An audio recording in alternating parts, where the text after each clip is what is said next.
Welcome everyone to the SERL American Ethanol Series Season 2 Race 3 at New Jersey Motorsports Park, where we have a total of 42 drivers ready to take on for the second season in a row the 12-turn 2.25-mile road course. The Thunderbolt course to be exact, the more well-known that the ARCA Series and formerly the Rolex Sports Car Series uh, go to or have gone to in the past. And when I think back to last season, last season at this race course, I did not know what we would see. What what I will say is that it had both its like clean moments and it had its more devastating moments. There were some hard impacts, but the thing is, there was also a lot of clean racing going on and a lot of clean passes, mainly because at New Jersey, compared to Lime Rock Park, which is where the Truck Series went to, there's more passing opportunities, and the course, I don't know if it, I don't know if it's true or not, but the thing is, this course just feels wider, which allows for much more easier passing. So we could see a lot more side by side racing and close up racing compared to what we saw yesterday in the Domino's Pizza Truck Series, which where in that race we saw something that I didn't expect, and that was some hard racing very early in the race that took out a couple of top 5 to top 10 contenders. And one of those drivers that was involved in that crash was a driver that had the opportunity to take the points lead away from um, and now he's the points leader, Luke Walker. And there is a chance that we could see that today, because the thing is, tied for the points lead are the 0-1 of Riley Smith, the Daytona winner, and Ryan Casey, who came pretty close to winning Atlanta. He led a total of 7 laps, which was one lap less than the driver who led the most laps, which was Jonas Maffs Jr., who I believe also starts up front along with Riley Smith. But since it is a tie for the points lead, either one of those two drivers will prevail, or we could see another driver also take this points lead. Because the thing is, the top 10 points are only separated by a total of 13. That is a lot. That is a much more shorter gap than the other two series, I believe. So yeah, so that's one thing we can also see today after over the course of 12 laps. But anyway, I think that's pretty much all I really want to say. So now let's get these cars rolling off.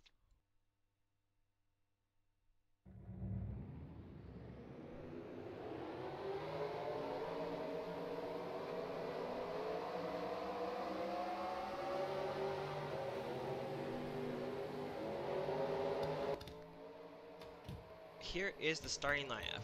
So Kendall Maynor and Sars are on the front row, and when it comes to Kendall Maynor, out of all of the drivers entering this weekend, he has one of he's one of the least experienced drivers, mainly because he was not in that Trucker Series race at Lime Rock because he was last place in points, and only the top 36 in points could be in Lime Rock because Lime Rock only had 36 pit stalls. But for him that shouldn't be an issue. But the thing is, one thing that that that's important to remember from the Truck Series race, if you saw it, was that Connor Breen started in second place and got the lead after the first corner. Could we see that with Aiden Sanders, who last season Jim Kelly drove the 9 car, got the pole, and finished inside the top 3? And here is the rest of the field. Hurley Haywood was last week's winner at Atlanta, and actually AJ Green drove the number 2 car to finish second. The 62 of Biff Crafton was driven by Tony Green, who won that race a season ago at New Jersey Motorsports Park.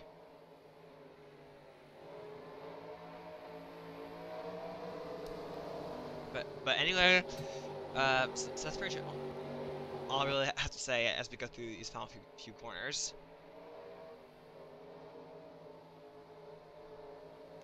And I feel like, just to make sure no one have, okay fine, no one seemed to have it like an engine issue.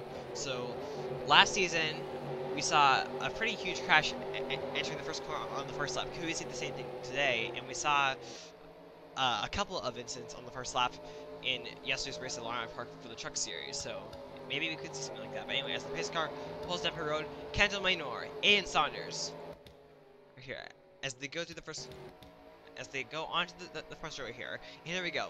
12 laps at New Jersey Motorsports Park for the second season in a row. We are green. here we go down in the first corner. Kendall Maynor, he got a great start here. Well, let's take a look here. And Saunders, he has a great run here, but Kendall Maynor, he stays with him. Oops. So they are side by side here, entering this corner here, which is one of the passing opportunities. And, well, my goodness, Anton Saunders uses it to his advantage and gets out to a massive lead here. Cameron Blake in the 84, he comes in this race 9th in points. Blaine Keys in the 88, he is not inside the top 25 in points, I believe. Nope, he's not. Jonas Maps Jr., I think if this race we're done right now, no, he would not. If Jonas Maps Jr. can gain a couple positions, or if Riley Smith loses a couple of positions, it could put him in great position to grab the points lead. But here we go. Aiden Saunders here, and the number 9 Napa Know How Chevrolet is gonna go through the S here and down into the kink, which is the final corner, and is going to lead the first lap. So our first lap here is green. Oh no, but never mind. Our first lap is not green. We have a caution. What's the caution for? Garrett Sinner 4-3 has some damage. It looks like, but was that it? Do we have drivers?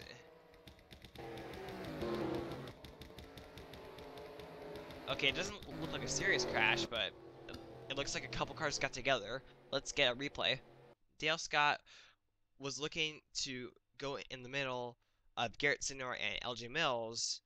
And what happens here is that Garrett Sinor, well, he also turned down a little bit more earlier than what Dale Scott might expect here. But these two get together here, down into LJ Mills here, which then Garrett Sinor goes over here and gets into the grass. As Garrett Sinor tries to go back up on the racetrack here, Jim Kelly just has nowhere to go.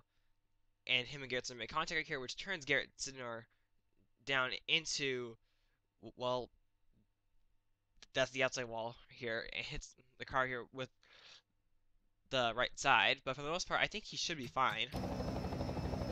It wasn't like anything too serious. Whoa, my goodness, here, who was that? Austin Kennedy barely avoided Garrett Sinor. Let's see if we can find an alternative angle or an onboard camera as we take a look through this camera. Watch in the middle of the pack, and from there you'll see Garrett Sinor get in the grass, and then when he tries to come back on the racetrack, he just gets clipped.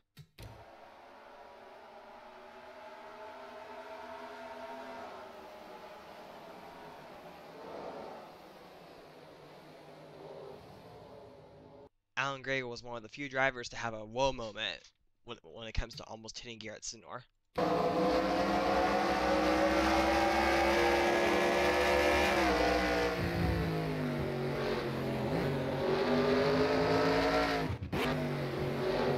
Alan Gray made an unscheduled pit stop for some reason. He will return to the track still on the lead lap. But here we go. Here is the rest of the starting lineup. So no DNFs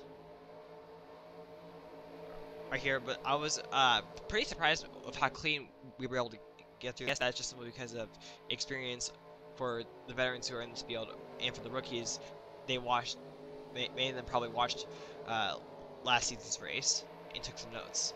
But anyway, as the pace car now pulls down pit road, Aiden Saunders with the outside pole center, with the pole center, Kendall Maynor right behind him, will lead us back to the green flag on lap 4 of 12. We are green. Wow, Blaine Keys did not look like he got a restart here, and here comes Kendall Maynor here, trying to get the lead back. Karen Blake is now all of a sudden coming into the picture, and it seems like in his first couple corners, the outside really just seems to prevail. Here, and looks at Karen Blake. He's going to take second away from Kendall Maynor. Does he? Yes, he does. But now let's go through the field here to see if everyone got through. Did everyone get through the first couple corners? All right.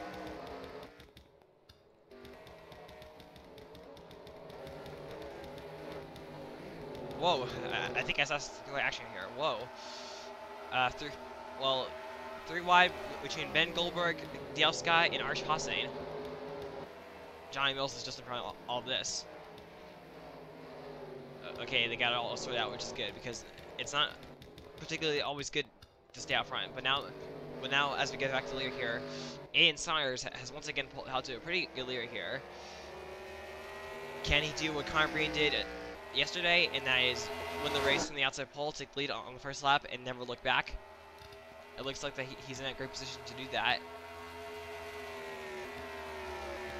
Riley Smith right here. He has now gone around Jonas Maps Jr. So, the way things would be right now, Riley Smith, he would be able to keep his points lead and extend from it.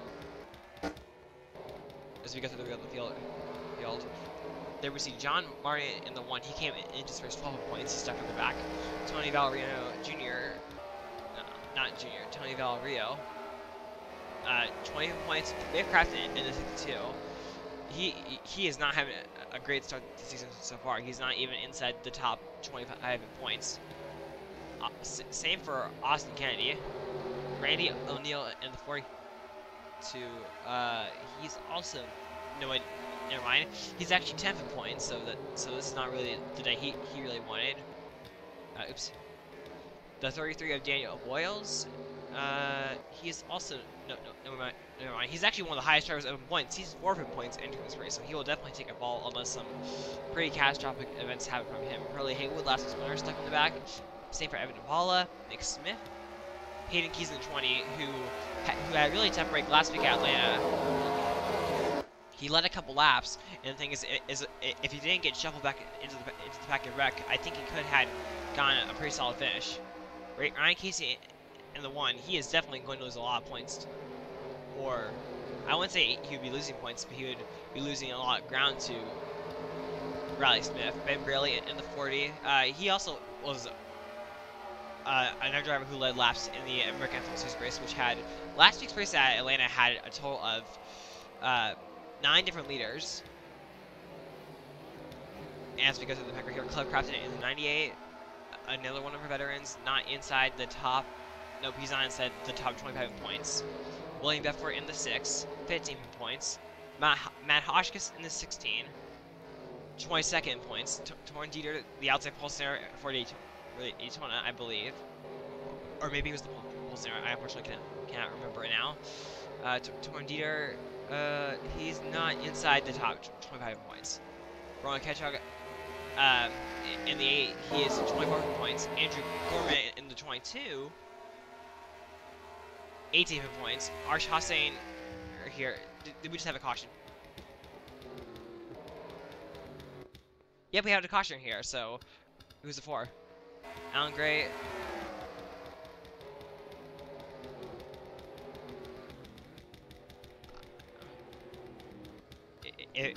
If it was for our driver spinning, he or she clearly got back in line. As if nothing happened. So let's take a look at. Let's get a replay after having this short green flag run. Andrew Gorman in the 22 had a really good run on Jim Kelly in the 39. And Jim Kelly right here, he didn't throw the block in time right here, which caused him to spin. It goes into the infield grass. But he didn't hit anything, or no one hit him, so he's going to get back rolling. But he's going to lose a lot of positions, because look at all of these cars going by here. I think he's going to be outside maybe outside, like, okay, so he'll be outside the top 30 at the very least. But anyway, that is pretty much it. And unless I want to show you, and unless I happen to find an not instant replay, onboard camera, let's take you back to the green flag. For Connor Breeden in the 4 car, last week's winner, not last week's winner, yesterday's winner at Lime Rock Park, he, for some reason, I'm assuming that it is an engine problem. He is not out of the race, so it looked, for a second, it looked like that we were going to have all 42 cars finish, but after that, nope. But anyway, as I just show you the rest of the field, let's now take it back to the green flag. And here we go. The pace car goes in for rotor here, and we will restart here with just 4 laps to go. Here we go. And the green flag is out at Lime Rock Park. Can Cameron Blake in the 84 do anything to him? Cameron Blake, he's looking to the high side. In science, he's been the dominant driver of the day into the first corner. In science, he just got to the corner magnificently. And here comes Blaine Keyser here, looking to make a move on Riley Smith. Here, but so far Aiden's RC is just pulling away. Oh my gosh, here, Aiden's! Blank, he's here in the 88, off into the grass. He's gonna lose a couple positions, but he was able to save the car. That was an amazing save from him. As now Charles Bellinger here goes to the inside of him, but he can't make the pass in this moment. Now that was an amazing save. And as we go through the rest of the field, it looks like everyone.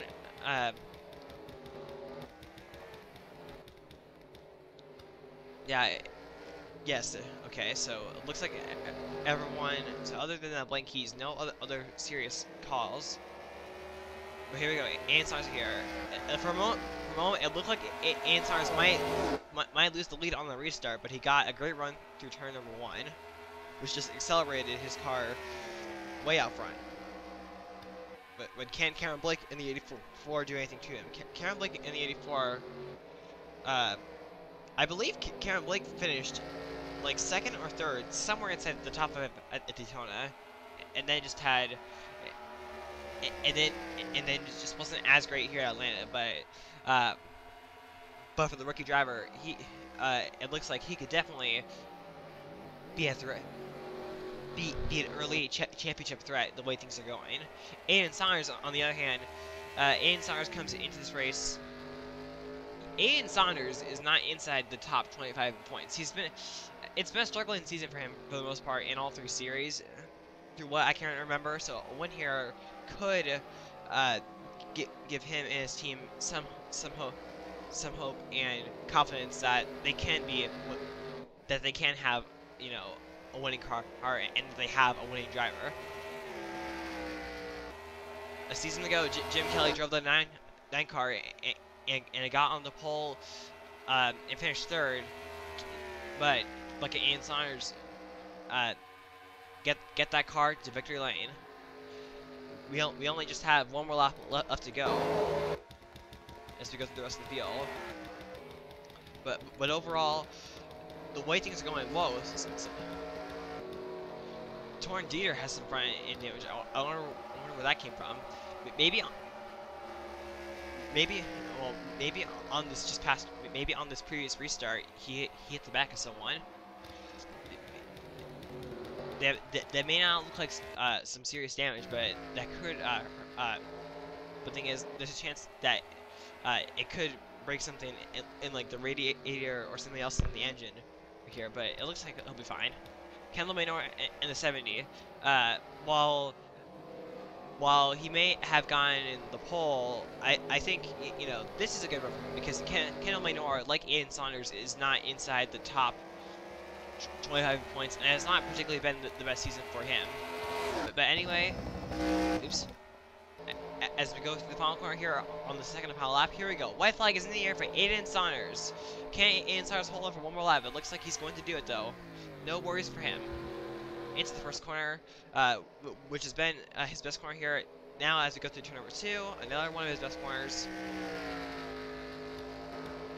Karen Laker here. If he can finish in that position, it will be another great run for him. And for Riley Smith in the 0-1, he's going to be the biggest gainer out of everyone inside the top 5. Not top 5. Well, actually, yes, top 5. He'll be the biggest gainer in the top 5 in points, and also the top 10 points. But anyway, as we go through these final 2 corners,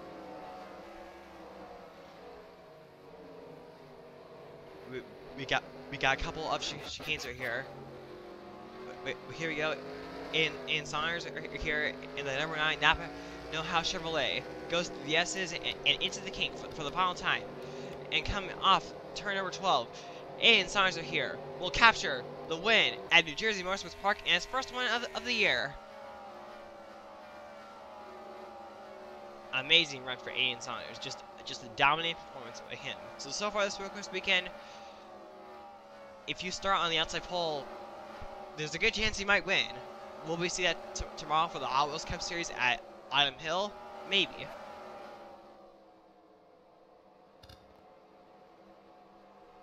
I think I'm waiting for Alan Gray. Okay. And that should be one. So, just the dominant points for Aiden Saunders. As we now show you the finishing results. Aiden Saunders, Karen Blake, Kendall Maynor, Riley Smith, Justin Thomas, Jonas Maps Jr., Blaine Keys, Charles Belding, Cameron Garlington, and Dean Orton round off your top 10. And for some of the drivers, these are some really needed runs here, and hopefully they can keep the momentum going. Um, as we look through the rest of the stands here, Connor Britton, the only driver to DNF apparently for a header issue, which I don't know what kind of issue that is. If anyone would like to tell me in the comments, go ahead. Um, I think the biggest loser out of like the top 5 or top 10 points is Ryan Casey, who's going to finish 25th. Because the thing is, he was tied for Riley Smith in the point standings, and he's going to lose a lot of points. He might fall out of the top 5, maybe even 10, possibly. But here, as Anton's comes down and is going to pull into victory lane, I would like to thank everyone for watching this event. Be sure to rate, comment, subscribe, and buy, and congrats to Aiden Saunders. Wait for it.